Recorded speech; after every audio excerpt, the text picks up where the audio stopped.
Thank you for joining us today for the California Fire Science Seminar Series. And this is the last session of the series, and we're going to have a very wonderful session today. So we're going to go ahead and get started. My name is Yuerong, and I will be the student host for today. I'm a member of the student committee who assisted with organizing the California Fire Science Seminar Series.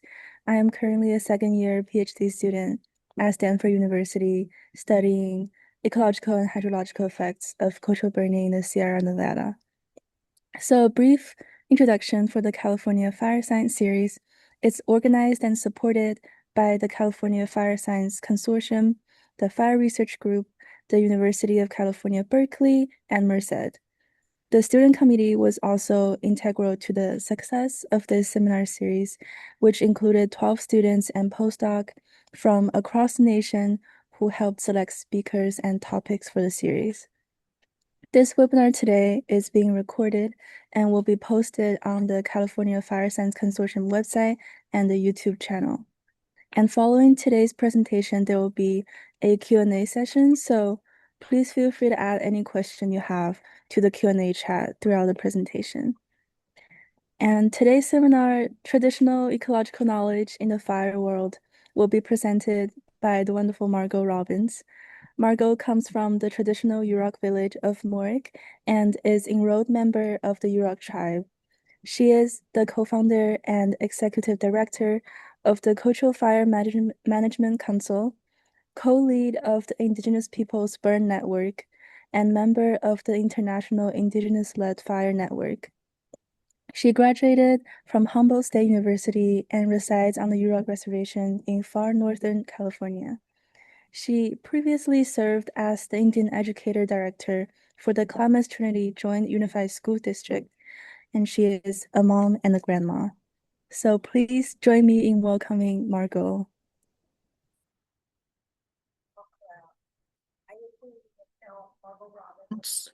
I am located here in far northern California on the Yurok Reservation. I am currently sitting in our new Cultural Fire Training Center that is situated on the Upper Yurok Reservation on one of the few prairie lands that exists in our neck of the woods. At one time, our land was 50% prairie, and now less than 2% of that remains. So we have many priorities.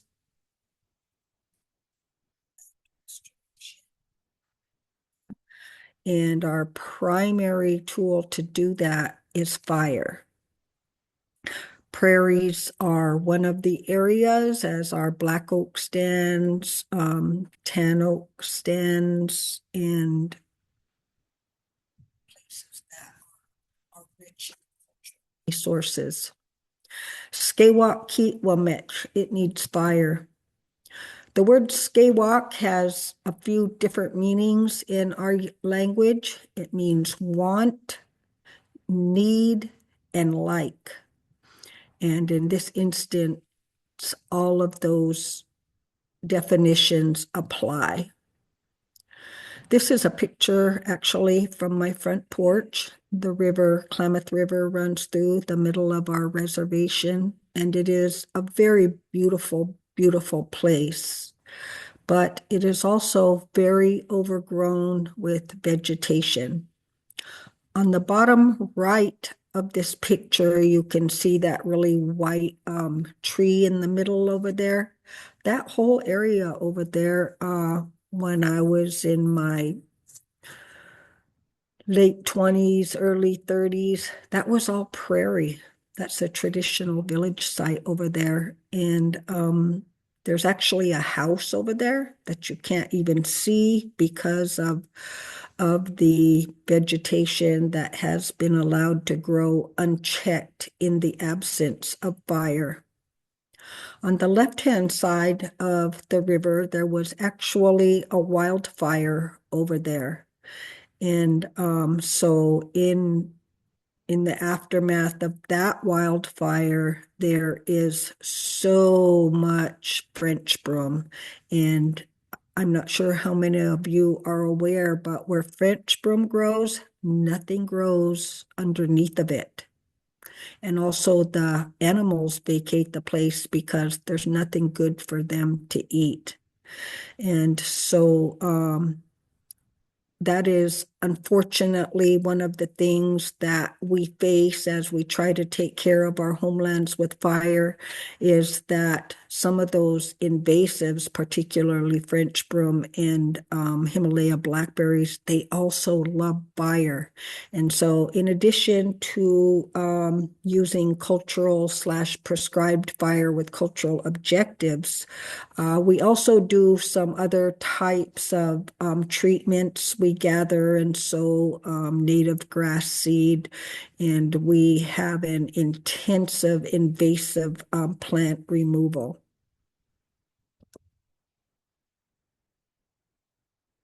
It's our responsibility as humans to help take care of the land with fire. At one time, fire was utilized by just the average individual. Each family, each village took responsibility for taking care of the land with the purposeful use of fire.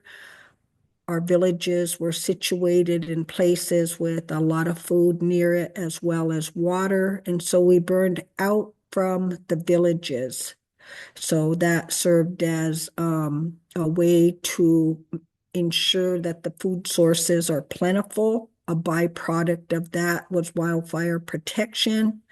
Also, things like our medicine plants and basket weaving materials, those would be taken care of.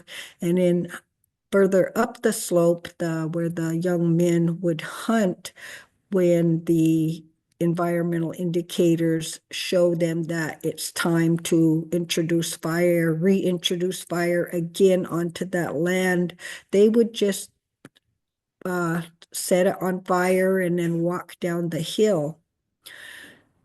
In the time before the fire exclusion or suppression, put it out by 9 o'clock in the morning era, our whole landscape was taken care of with fire, not all at once, different places at different times and different return intervals. So, for example, prairies would be every 1 to 2 years, tan oak stands 8 to 10 years, and so that each area would be taken care of in the time that it needed fire.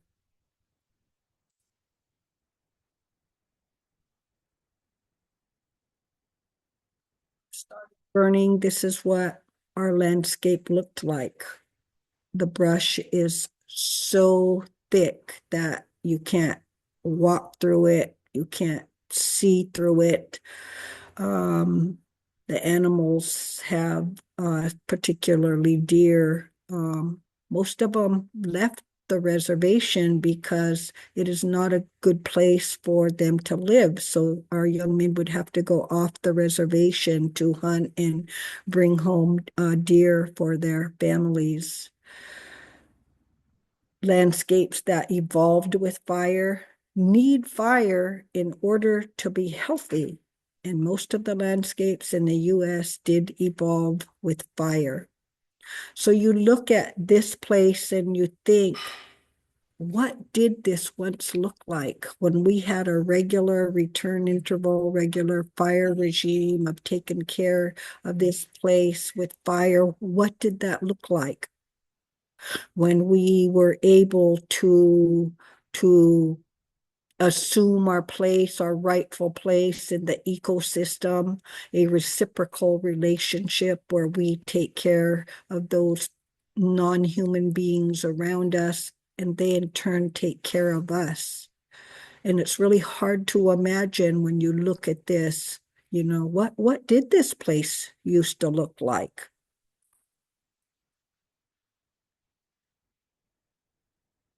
This is that same place after 3 or 4 entries of burning the landscape. You can see the black oaks up there. At the base of those black oaks are a lot of basket weaving material. There's a lot of medicine plants, different food sources. And every place we have burned, the deer have returned because now they have a, a really inviting place to live. When the understory plants grow back, they are really, really nutritious. And so and now they have a place to move around.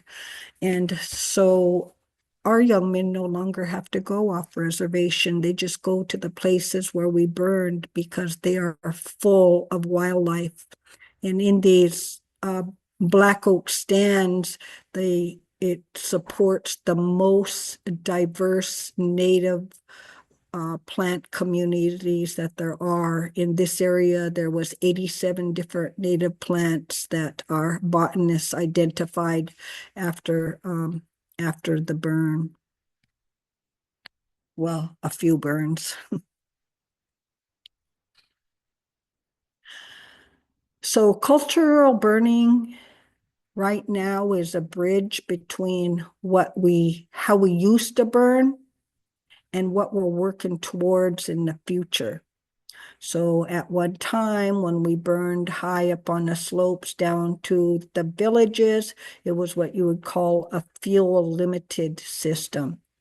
And when the lightning fires started up in the high country, they would just burn down as far as these fuel limited areas that were taken care of with fire.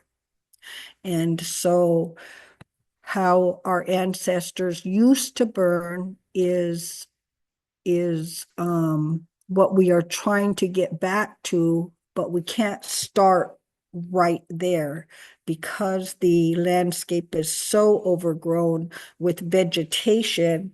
We have evolved to do a modified version of burning, because if we just went out there at the right time in the right place and lit a fire, it would turn into a wildfire. So what we do now is we utilize modern day fire engines and hose lays, and we make sure to have enough people and resources on site to make sure that the fire stays within the area that we intend for it to be. We do what is called prescribed fire with cultural objectives. And so the places that we burn are loaded with culturally important plants and animals, which the fire on the land perpetuates. On the top left of this picture is an area just a little ways upriver from that place that I showed with all the thick invasive plants. And on the left, that place has been burned 2 times. So you can see there's less brush, but it's still not what we want it to look like. And on the right is after a third entry burn. And you can see now, you can see all the way up to the ridge. You can see the sky. You can see through the trees. You can see the grass returning. And the trees are intact. We make every effort to keep the fire at a low to moderate intensity so that we're not harming the heritage oaks. On the bottom left is, excuse me, is a soaproot plant. And you might notice that the tops of the plant were burned. So this plant was actually above the ground when we burned. And then after the fire, they just popped back up super healthy, super resilient, and more than there used to be. In the middle is the bracken head fern, those little curly parts you can pick and saute them and eat them. Those are one plants that comes back first after a burn. So like within 3 weeks or so, these fiddlehead ferns will come back. And then on the right iris, and this is what we use for fiber to make string.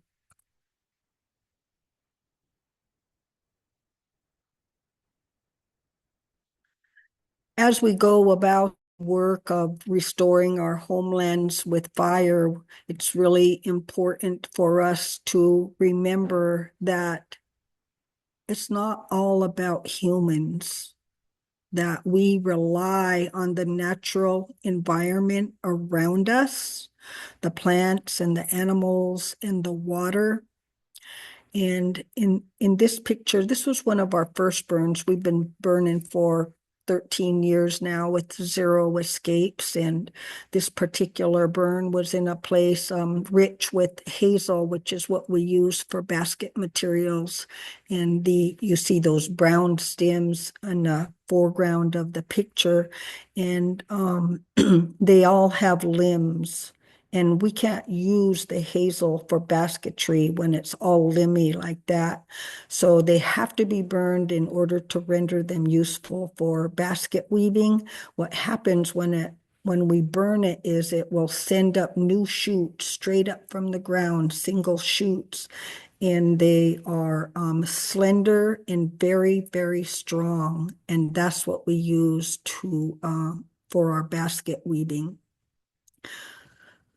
So when we first started burning, and it had been many, many years since we had hazel to make baskets, the art of basket weaving was dying out, and we were burning in places that looked like that first picture, thick, thick, thick with brush, and we tended to burn kind of hot on the hotter side.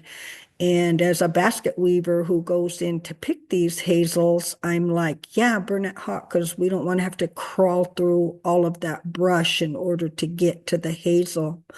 But it was to some degree to the detriment of the black oaks that you see in the background there, because during the certain seasons, especially in late spring, they are at a sensitive time in their growth cycle. And so it is easy to do harm to them.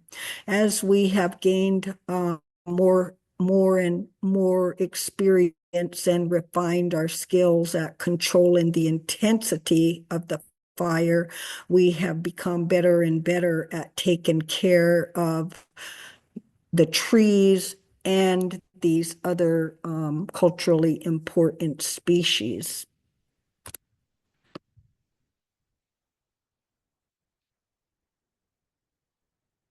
It is important to not only take into consideration the different needs of the different plants and where they're at in their growth cycle, but also to take into consideration the animals and their birthing cycles.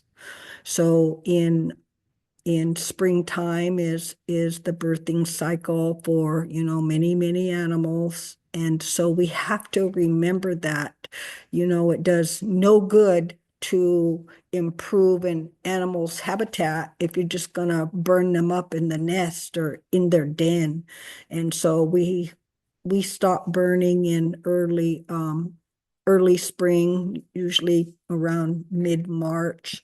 This year a little earlier because spring came a little earlier. And then we wait until the birds are all hatched out and big enough to fly, and the little animals in their den are big enough to run to escape the fire. We never completely encircle the area that we're burning with fire. We start at the top and bring the fire slowly down the mountain in with strips of fire, and then that is a way to control the intensity of the fire, but it also has an opening for the animals to escape. Sometimes it's really, really hard to have the patience to wait until all the birds are hatched out and big enough to fly, especially when you see the people, in your neighboring areas burning.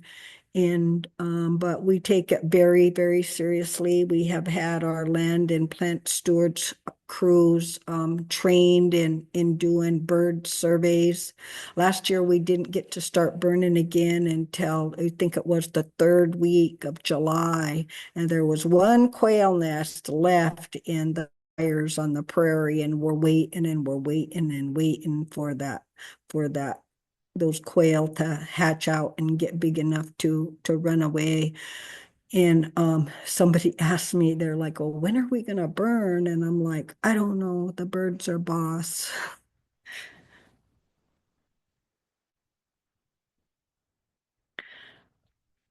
So it's important to recognize that not only is there a right time, but there's also a right place to burn, depending, on the environmental cues. Um, on the right side of this picture, it says do no harm. I don't know if it's possible to do no harm, but, we do the best we can to do as little harm as possible, given what we know about the plant and animal life cycles. And so in this picture, you see a black oak and the fire burning around it, and that little plant right there in the fire is the hazel. And so the hazel is receiving fire so that it will resprout at the base, but the fire is not right up onto the black oaks because we have taken the time to scrape the flammable materials away from the base. And there are specific firing patterns that we use in order to have the fire burn away from the trees and not rush up onto them with a whole bunch of heat. And that is to, after we have scraped away the burnable debris from the base, as we're going across the slope and lighting, when we get to the heritage oaks, we'll put a ring of fire around the base so that it burns out and away from it. And then on the down slope side of that tree, we'll put a line down, and so we call that lollipop burning or lollipopping trees. And so that the fire burns away from the tree and doesn't harm it. On the right, you'll see an aerial photo. We have a drone with the thermal imaging camera on it. And you can see that those trees are being protected. You can see where we took the extra time and work to protect them. Seasonality of burns are important. On the left is a spring burn of it's mostly grassy area, but it does also have a lot of black oaks in this particular area and some white oaks. And this is very early spring and maybe even late winter. And because it is not super dry, we did not even scrape a line, cut a fire line into this particular burn. So most times we will cut all the brush for 10 feet wide, and then scrape it down to mineral soil 2 feet wide within that 10. And so that's what we use to keep the fire in place. And but for this burn, outside of this area, there was a lot of conifers and it was closed canopy, very dark and damp in there. And you can't really get fire to take in there no matter how hard you try. And so we're using that shady area as a control feature. On the right is a fall burn of a prairie area, and you can see these native grasses that when we brought the fire slowly down the hill, the big tall parts of the grass, after a little while, they'll just fall over back up into where the ash was. And then they have this really, really healthy, fertilized soil to resprout. This is a night burn under oak trees. If we don't burn under the oak trees, the acorns will become infested with weevils. And so it's important to burn under the oak trees in a regular interval. If you burn at night, the moths that are in the canopy will fly down into the flames, and so you kind of give them a double whammy. About prairie restoration. This is a place that is actually right near to my house. When I was a kid, we used to slide down this place on sleds. And about 5 years ago, we started to try to restore this prairie. It was very, very thick with briars and Himalaya blackberries. And so we burned it. And then we are using this area, it's a couple of acres, as a research area. And so in part of the area, everybody who works for CFMC, including the bookkeeper and myself, went out there and with our digging tools, and we dug up all the roots that we could find of those berry bushes, and then planted native grass seed.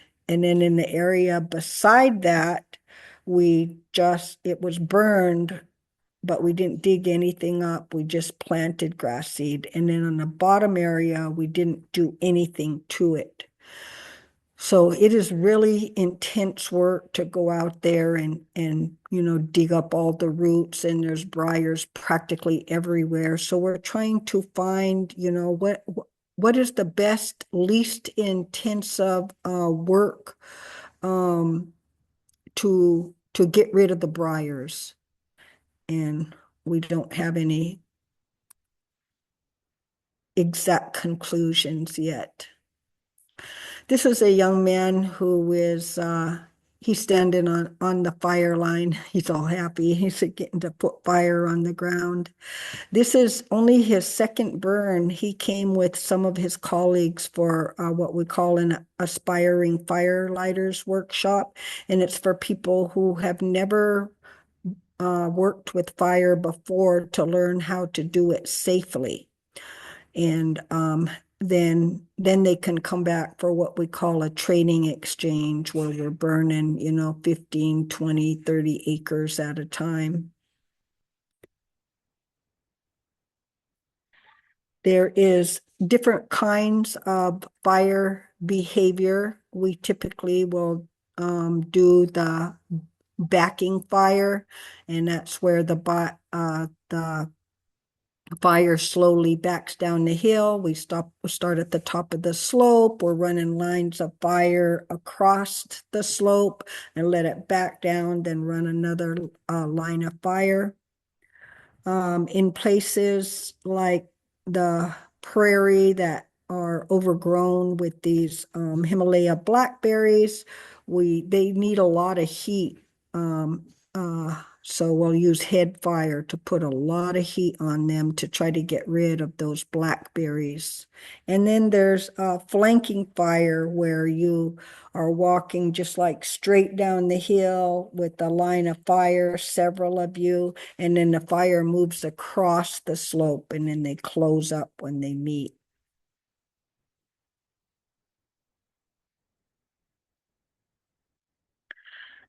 This is a training exchange. You can see many different color hats, a large number of people. All of these folks have the National Firefighter certifications. They are here to increase their firefighter qualifications, to learn about prescribed fire and the the ecological benefits that it has for us because we are Native people in our homelands. This is, and we are leading the burn. This is a cultural fire, but because we do have permits and because we have a burn plan that we're following, it's called prescribed fire with cultural objectives. The non-native version of this would be prescribed fire with ecological objectives. And more, I feel like more and more people are starting to move towards doing prescribed burns with ecological objectives. A lot of times it is just people out there trying to reduce the wildfire risk. But there's certain ways that you can do it where, you're reducing the wildfire risk and meeting cultural or ecological objectives, depending on how you put fire on the ground and the seasonality of it. All cultural burns and prescribed fire do reduce wildfire risk. So if you think about, what feeds a wildfire, so it's all that brush on the ground, all the trees growing so close together. So when a wildfire comes, it just has this endless amounts of food to feed it. So it gets bigger and bigger and more intense. So when you go in using the purposeful use of fire, you're reducing the amount of vegetation on the land, dead and live, and so that it doesn't, if a wildfire comes, it doesn't have as much fuel to feed it.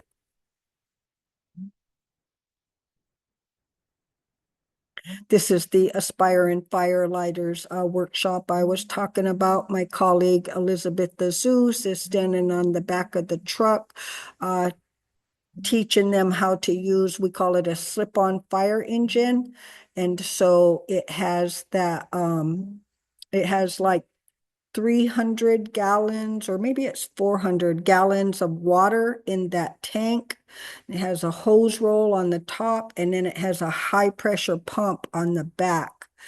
And so this is what we've been using for at least 10 years. It's a lot less expensive than like the big fancy fire trucks with all their dials and gizmos. And it actually holds more water than most of those fire trucks. And so these folks are learning where to put in fire lines, how to put them in the most efficiently, how to do hose lays, how to run a fire engine, radio communications.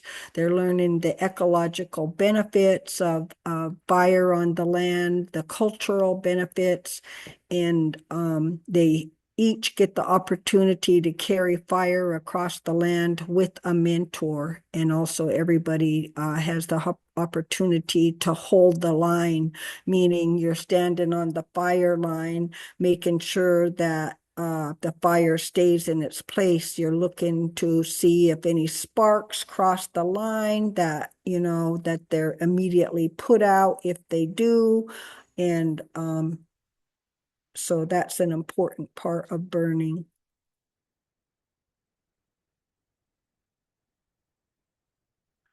Family burns are a more traditional way of burning. As I mentioned earlier, each family and each village was responsible for taking care of their hunting and gathering areas and around their homes with fire. This is 3 generations of firelighters here. My sister, my daughter, my grandkids. And this is the first time that they are learning how to burn. A couple of weeks earlier, they made torches, wormwood torches, which is a traditional way of lighting. I have gathered them together and talked about the importance of starting at the top of the slope, and so that it will just back down the hill and the fire will move slowly. At this point, we have already burned the top and the sides of the fire, so they are down at the bottom lighting now, and it will just burn up to the place that is already black. So we have a support a family burn program for families on the Upper Yurok Reservation to do family burns. We have tools that we lend. We can help them prep their land if they want. And on the day that they choose to burn, we can bring our fire engine so they have a mobile source of water. And some of them do, and some of them don't. With pile burns. This is an elder from our neighboring tribe whose house almost burned down. She was very afraid that she was afraid of fire, and specifically she was afraid that her house would burn because temperatures get up into the hundreds where she lives. And the year before, her house had almost burned down, but the fire department came and got it under control. And then they cut the brush around her house, but then they just left it in piles. And so she was worried. And so my colleague and I brought our little slip-on engine and went over. We dug little fire lines around the piles. And then we said, okay, Jackie, it's time to light. And so here she is. And she I love this picture because you can tell she is one empowered lady. She is no longer afraid of fire.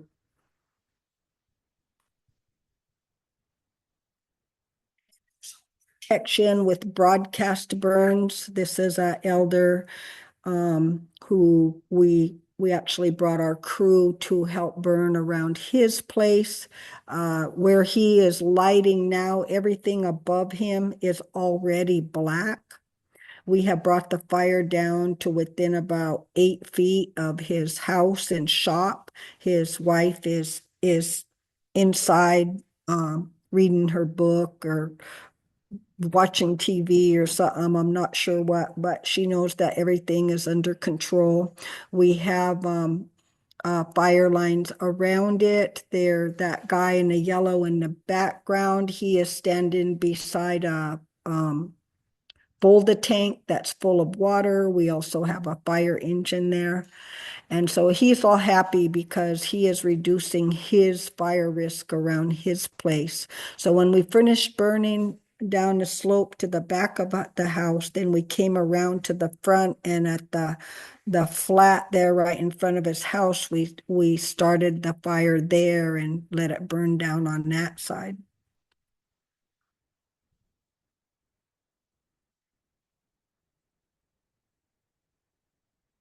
Gathering native grass seed is one of the activities that we do. It is an intergenerational piece of our education. The task that we have before us to, restore our entire ancestral territory, which is 500,000 acres. It's a big task, and we're not going to complete that in our lifetime. And so it's really, really important to teach the next generations about the how-tos and the whys of fire on the land. And even if by some miracle we was able to treat all 500,000 acres in our lifetime, it's not like you can burn it once and then you're done. You have to continuously go back and different time intervals to continue to take care of it. So we gather native grass seed from the area, and then we'll replant it into the places that we burned that used to be prairie. We also are connected with the school district, and we bring students out from the classes and bands and show them, how it is that we are keeping the fire in place, what we're doing to do that, and teaching them the benefits of fire. In that middle bottom picture is our botanist fire effects monitor, Claire, and she is holding a handful of, we call them Indian potatoes. And there's 10 different kinds that grow around here. And so we're also doing a study on Indian potatoes, and they're very small, but as we continue to take care of them with fire and people start harvesting them more and more, the potatoes will get bigger as the soil is aerated and fertilized with the ash. day before yesterday, we was up on the mountain with a group of kindergarten through fourth graders, and they were gathering hazel sticks in an area that we had burned. It was so we all really enjoyed it.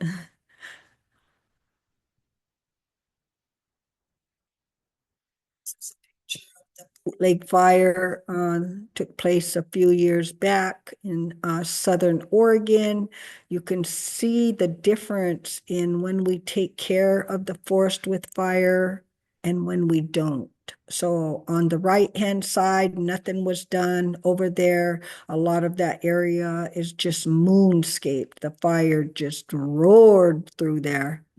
On the left-hand side, they did some thinning of the trees, and that made some difference. And then in the middle, they did thinning and prescribed fire for the understory. And that place is still healthy and intact. And so I think this is really important for people to see that, yes, it makes a difference. Prescribed in cultural burns are a wildfire prevention.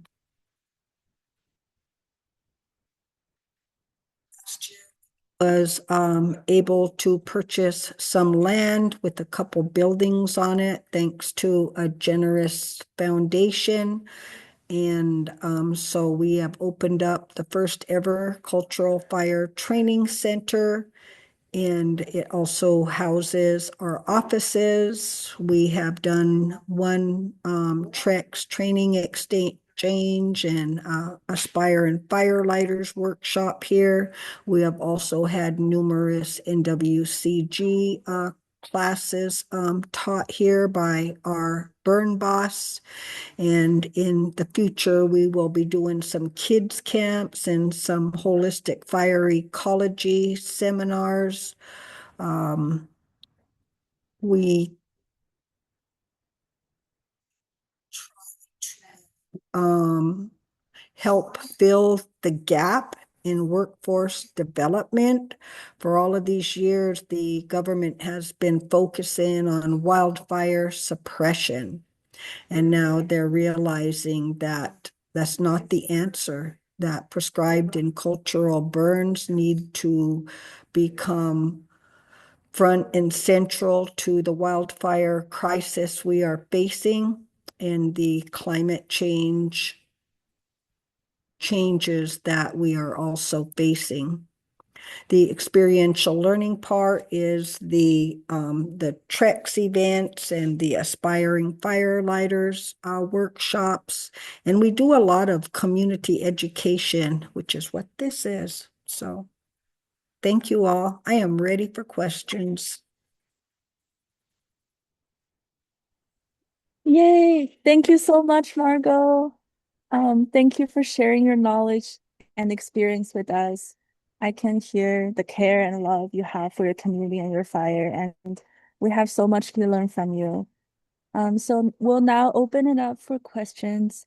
If any audience have questions, please put it in the Q&A chat. And I can start us up with some question from the student committee. So first, Margot, um, we're wondering how can people from different fire backgrounds, such as scientists, policymakers, um, cultural fire practitioners, community members, all work together to shape the future of fire ecology? That is a really good question because it is imperative for all of us to work together to increase the pace and scale of fire, the purposeful use of fire. Scientists they have been studying fire effects and smoke modeling and anticipated fire behavior for a long time. And as Native people, we have been taking care of the land for thousands and thousands and thousands of years. And I think that we both have something to offer each other. you know, back in the day when families were burning around their own places, a person could walk out and feel which way the wind is blowing and know how hard it's blowing. And they could feel when a storm is coming in. And so they use those indicators to help inform how and where they burn. And today there are kestrels that tells you, you know, how hot the day is, where the wind is blowing from, how dry the fuels are, all of those things, you know, and anticipated weather. And so I think that there are a lot of benefits of blending traditional ecological knowledge with modern day scientific knowledge. Of course, as we meet the challenge of increasing the pace and scale of prescribed and cultural burns policy is critically important. We need to have the laws and policies in place that allow for that to happen. And it's really tricky because, you know, sometimes those laws and policies are at odds with each other. For example, the smoke California Air Resource Board, they have certain objectives that they have to meet. And on the other side, while we need to decrease this steady growth of wildfires, and how do we do that? We can't do prescribed burns without some smoke. And so there are the people that can take all of those things into consideration to help open that pathway. There are the people who are, you know, they're the ones out on the ground getting the area ready to burn so that the fire don't escape. You know, they're just like they're beasts out in the field. They work so hard, you know, and so it takes all of us. It takes all of us working together, respecting each other's expertise and skills and knowledge to make this work. Thank you for sharing, Margo. And we have two questions from the audiences. The first one is from an anonymous attendee. They said, "So awesome, thank you. Do you know if there are similar programs with firelighter workshops and cultural burning collaborations in other area?" They are a biologist in San Diego. So there are treks events all over the United States, the training exchanges, and depending on where you're located, dictates when they are allowed to burn or not usually. There are also prescribed burn associations, which you don't have to have the federal qualifications to participate in those burns. Sometimes, but not always. So the prescribed burns associations are becoming more and more popular. In summertime, especially in Southern California, I think they pretty much shut burning down there because of the dryness and the heat. And so a person might have to go out of the area. I don't have specific information on it though. Thank you. And I think in the chat, there are some information about Trex events and California-based PPA for people who are wondering. And we have another question from audience from Simone. They said, "Hi, Margo. Thank you so much for the terrific presentation. Down in South Florida in Miami, Dade County, we deal heavily with prescribed fire in the urban interface, and one of their biggest concern with extended periods without fire is the strength of the seed bank. Is it just experience over time, or how do you deciding how extreme the fire treatment needs to be for the sake of protecting native versus eliminating invasives? You kind of broke up there about midway through, and I couldn't hear what you were saying. Sorry. Oh, okay. I'll read the question again. So they're talking about down in South Florida, in Miami, there's they deal heavily with prescribed fire in urban interface, and one of their biggest concern with extended periods without fire is the strength of the seed bank. So how would you tell the line between deciding how extreme the fire treatment needs to be for the sake of protecting native versus eliminating the invasives? So you always have to be aware of the values at risk and mitigate those values. And one of the ways to mitigate it is to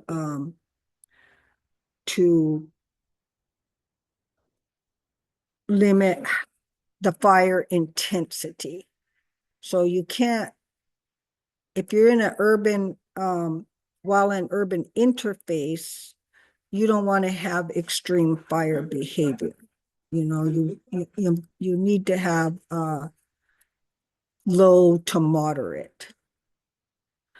Um, and it depending on what kind of invasive you're talking about, like if you're talking about French broom and Scotch broom, that seed bank is in the ground for like 50 years, and we are battling it. And it doesn't matter how hot you burn the fire, it doesn't get rid of it. So our strategy for that is to cut it when it's in flower so it doesn't seed, and to burn it every year. Now, in order to burn every year, we have to leave it laying on the ground so the fire will carry across the ground. And it's just, it's a long-term thing, especially with those invasives that like fire. So, there's no set rules of you do this. It is, there's so many things to take into consideration. But I believe Florida is the place where everybody has the right to burn, and that if you don't burn and a fire is starts on your property and burns a neighbor's property, then you're liable. Is that correct?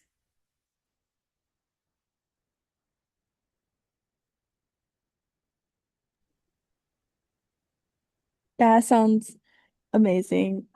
Right. Yeah. Okay, I think it's time for us to wrap up today's session. So I want to thank everyone for joining us, and another special thanks to you, Margo, for sharing your knowledge and experience. This is also our last seminar session of the series, and all the previous talks are recorded and posted on the website and on the YouTube channel. So thanks everyone, and looking forward to seeing you in the future out in the world. And have a great day. Thank you, everybody. Take care.